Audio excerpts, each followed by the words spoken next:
Welcome to Kenton Teaches. Enjoy the video. In this video, I will explain how to make cake Happy Biscuit. First, let's talk about the essential building blocks. You'll need about 200 grams of all-purpose flour, 150 grams of granulated sugar, and 100 grams of unsalted butter. Don't forget 2 large eggs, a teaspoon of baking powder, and a pinch of salt. Having everything ready and at the right temperature, especially your butter and eggs, makes a huge difference in the final texture and taste of your delightful treat. Now let's get to the mixing.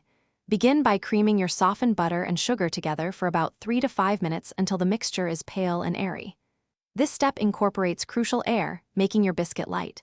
Next, beat in your eggs one at a time, ensuring each is fully incorporated before adding the next.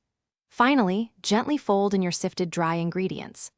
Overmixing can lead to a tough texture, so mix until just combined.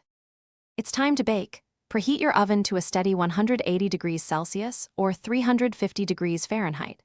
While it heats, prepare your baking pan. A 9-inch round pan works wonderfully. Line it with parchment paper or lightly grease and flour it to prevent sticking.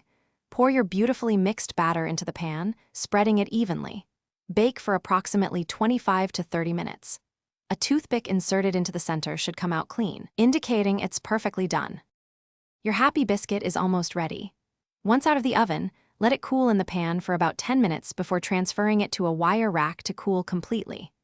This prevents it from breaking. For a simple, delightful finish, whisk together 100 grams of powdered sugar with 2 to 3 tablespoons of milk to create a smooth glaze. Drizzle it over your cooled biscuit, add some colorful sprinkles, and serve this joyful treat with a cup of tea or coffee. Thanks for watching. Please subscribe if this video was helpful.